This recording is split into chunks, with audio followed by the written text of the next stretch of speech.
छत्रपति शिवाजी महाराज एक भारतीय शासक और मराठा साम्राज्य के संस्थापक थे। शिवाजी ने आदिलशाही सल्तनत की अधीनता स्वीकार न करते हुए उनसे कई लड़ाइयां लड़ी। शिवाजी को हिंदुओं का नायक भी माना जाता है। वे एक बहादुर, बुद्धिमान और निडर शासक थे। वे धार्मिक कार्यों में काफ़ी रुचि रखते थे। शिवाजी महाराज का जन्म 19 फरवरी 1630 में शिवनेरी दुर्ग में हुआ था। उनके पिता का नाम शाहजी भोसले और माता का नाम जीजाबाई था। उनकी माता ने उनका नाम भगवान शिव के नाम पर रखा। उनकी माता भगवान शिव की भक्त थीं। उन्होंने संतान प्राप्ति के लिए शिवजी से प्रार्थना की थी। उनके पिता शाहजी भोसले एक मराठा सेनापति थे जो कि डेक्कन सल्तनत के लिए कार्य किया करते थे। शिवाजी के जन्म के समय डेक्कन की सत्ता 3 इस्लामिक सल्तनतों बीजापुर, अहमदनगर और गोलकोंडा में थी। शिवाजी अपनी मां जीजाबाई के प्रति बेहद समर्पित थे।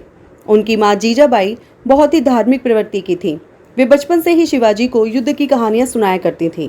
शिवाजी बचपन में रामायण और महाभारत की कहानियां सुनकर बड़े हुए थे, जिसका शिवाजी पर काफ़ी प्रभाव था। शिवाजी के पिता ने दूसरा विवाह किया और अपनी दूसरी पत्नी तुकाबाई के साथ कर्नाटक में चले गए। उन्होंने शिवाजी और जीजाबाई को दादोजी के पास छोड़ दिया। दादोजी ने शिवाजी को घुड़सवारी, तलवारबाजी और निशानेबाजी की शिक्षा दी। शिवाजी महाराज का विवाह 14 मई 1640 में सईबई निम्बलाकर के साथ लाल महल, पुणे में हुआ था। 1645 में 15 वर्ष की आयु में शिवाजी ने आदिल शाह सेना को आक्रमण की सूचना दिए बिना हमला करके तोड़ना किले पर विजय हासिल की। आदिल शाही सेना ने उनके पिता को बंदी बना लिया और रिहाई की शर्त रखी, कोंडा के किले को छोड़ना होगा। रिहाई के बाद 1645 में शाहजी की मृत्यु हो गई। पिता की मृत्यु के बाद शिवाजी ने फिर से आक्रमण शुरू कर दिया।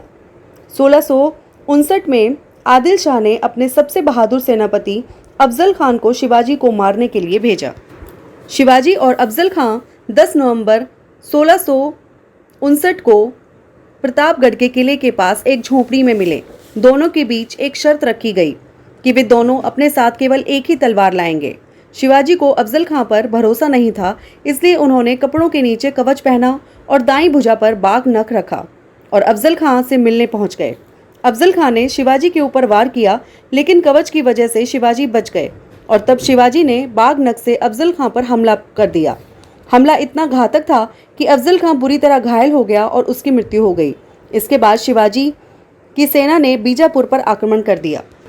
शिवाजी ने 10 नवंबर 1659 को प्रतापगढ़ के युद्ध में बीजापुर की सेना को हरा दिया। शिवाजी की सेना ने बीजापुर के 3000 सैनिक मार दिए और अफजल खां के 2 पुत्रों को गिरफ्तार कर लिया। शिवाजी ने बड़ी संख्या में हथियारों, घोड़ों और दूसरे सैन्य सामानों को अपने अधीन कर लिया था। इससे शिवाजी की सेना काफ़ी मजबूत हो गई थी। मुगल बादशाह औरंगजेब ने इसे मुगल साम्राज्य का सबसे बड़ा खतरा समझा।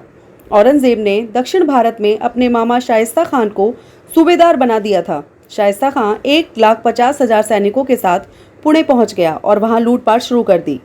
शिवाजी ने उस पर 350 मावलों के साथ हमला बोल दिया। तब शाइस्ता खान अपनी जान बचाकर भाग निकला। इस हमले में शाइस्ता खान को अपनी 3 उंगलियां गंवानी पड़ी। शिवाजी महाराज ने शाइस्ता खान के पुत्र और 40 सैनिकों का वध कर दिया। शाइस्ता खान ने अपनी हार का बदला लेने के लिए अपने 15,000 सैनिकों के साथ मिलकर शिवाजी के कई क्षेत्रों को जलाकर तबाह कर दिया। बाद में शिवाजी ने इस तबाही का बदला लेने के लिए मुगलों के क्षेत्रों में जाकर लूटपाट शुरू कर दी। सूरत उस समय हिंदू मुसलमानों का हज पर जाने का एक प्रवेश द्वार था। शिवाजी ने 4000 सैनिकों को सूरत के व्यापारियों को लूटने का आदेश दिया, परंतु शिवाजी ने किसी भी आम आदमी को अपनी लूट का शिकार नहीं बनाया। औरंगजेब ने शिवाजी को आगरा बुलाया। शिवाजी को लगा कि उनका उचित सम्मान नहीं हुआ है। उन्होंने अपना गुस्सा दरबार में जाहिर किया और औरंगजेब पर छल का आरोप लगाया। औरंगजेब ने शिवाजी को कैद कर लिया और उन पर 500 सैनिकों का पहरा लगा दिया। उनके आग्रह करने पर उनके स्वास्थ्य की दुआ मांगने वाले आगरा के संत, फकीरों और मंदिरों में प्रतिदिन मिठाइयाँ और उपहार भेजने की अनुमति दे दी गई थी। कुछ दिनों तक यह सिलसिला चलता रहा।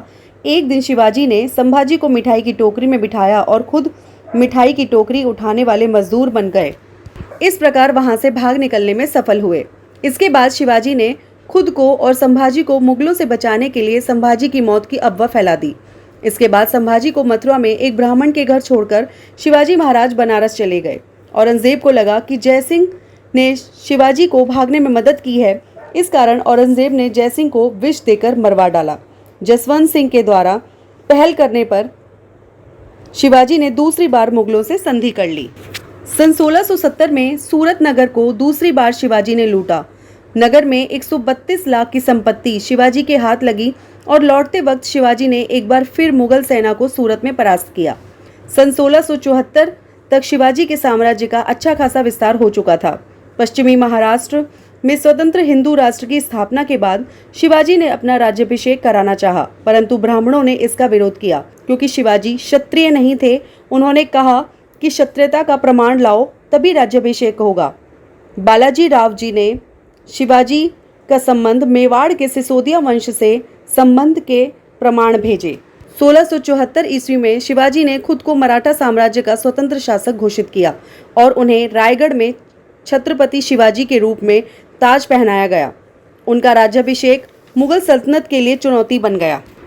राज्याभिषेक के बाद भी पुणे के ब्राह्मणों ने शिवाजी को राजा मानने से इनकार कर दिया। इसके बाद शिवाजी ने अष्टप्रधान मंडल की स्थापना की। विभिन्न राज्य के दूतों, प्रतिनिधियों के अलावा विदेशी व्यापारियों को भी इस समारोह में आमंत्रित किया गया। इस समारोह में रायगढ़ के 5000 लोग इकट्ठा हुए। शिवाजी को छत्रपति का खिताब दिया गया।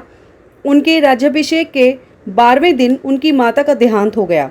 इस कारण फिर से 4 अक्टूबर 1674 को दूसरी बार उनका राज्याभिषेक हुआ। 2 बार हुए इस समारोह में 50 लाख रुपए का खर्चा हुआ। शिवाजी के परिवार में संस्कृत का ज्ञान अच्छा था और संस्कृत भाषा को बढ़ावा दिया गया था। शिवाजी ने इस परंपरा को आगे बढ़ाते हुए अपने किलों के नाम संस्कृत में रखे, जैसे सिंधुदुर्ग, प्रचंडगढ़, स्वर्णदुर्ग। उनके राजपुरोहित केशव पंडित स्वयं एक संस्कृत कवि तथा शास्त्री थे। उन्होंने दरबार के कई पुराने कायदों को पुनर्जीवित किया एवं शासकीय कार्यों में मराठी तथा संस्कृत भाषा के प्रयोग को बढ़ावा दिया। शिवाजी एक कट्टर हिंदू थे। वे सभी धर्मों का सम्मान करते थे। उनके राज्य में मुसलमानों को धार्मिक स्वतंत्रता थी। शिवाजी ने कई मस्जिदों के निर्माण के लिए दान भी दिए थे। हिंदू पंडितों की तरह मुसलमान संतों और फकीरों को बराबर सम्मान प्राप्त था।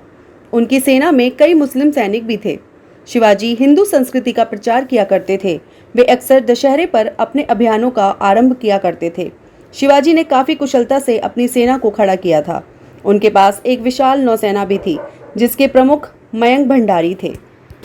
शिवाजी ने अनुशासित सेना तथा सुस्थापित प्रशासनिक संगठनों की मदद से एक निपुण तथा प्रगतिशील सभ्य शासन स्थापित किया। उन्होंने सैन्य रणनीति में नवीन तरीके अपनाए, जिसमें दुश्मनों पर अचानक आक्रमण करना जैसे तरीके शामिल थे।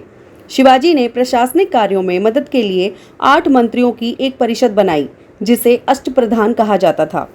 पेशवा सबसे महत्वपूर्ण मंत्री थे, जो वित्त और सामान्य प्रशासन की देखभाल करते थे। सेनापति ये मराठा प्रमुखों में से एक थे। ये काफी सम्मानीय पद था। मजूमदार ये अकाउंटेंट होते थे। सूरनबीस या चिटनिस ये अपने पत्राचार से राजा की सहायता करते थे। दबीर ये समारोह के व्यवस्थापक थे और विदेशी मामलों से निपटने के लिए राजा की मदद करते थे। न्यायाधीश और पंडित राव ये न्याय और धार्मिक अनुदान के प्रभारी थे। शिवाजी ने 8 शादियां की थीं। उनकी दूसरी पत्नी सोयराबाई के बारे में काफ़ी कुछ लिखा गया। वे राजकाज के कामों में काफ़ी दखल रखती थी। वे काफ़ी असरदार भी थीं। शिवाजी की मृत्यु के बाद जब संभल जी ने उत्तराधिकार संभाला तो सोयराबाई पर उनके खिलाफ साजिश रचने का आरोप लगा और इस कारण उन्हें मृत्युदंड की सजा दी गई। वे अपने बेटे को गद्दी पर देखना चाहती थी। इतिहास में सोयराबाई को दबंग और असरदार महिला के तौर पर चित्रित किया जाता है। शिवाजी महाराज के बारे में एक पुस्तक गनीमी कावा लिखी गई है, जिसमें उनके शत्रु पर अचानक से आक्रमण करने के कई किस्से हैं। एक स्वतंत्र शासक की तरह उन्होंने अपने नाम का सिक्का चलवाया, जिसे शिवराई कहते थे, और यह सिक्का संस्कृत भाषा में था। 3 अप्रैल 1680 में लगातार 3 सप्ताह तक बीमार रहने के बाद यह वीर हिंदू सम्राट सदा के लिए इतिहास में अमर हो गया और उस समय उनकी आयु 50 वर्ष की थी। शिवाजी महाराज एक वीर पुरुष थे। उन्होंने अपना पूरा जीवन मराठा हिंदू साम्राज्य के लिए समर्पित कर दिया। मराठा इतिहास में सबसे पहला नाम शिवाजी का ही आता है। आज महाराष्ट्र में ही नहीं बल्कि पूरे देश में वीर छत्रपति शिवाजी महाराज की जयंती बड़ी ही धूमधाम से हर वर्ष 15 मार्च को मनाई जाती है।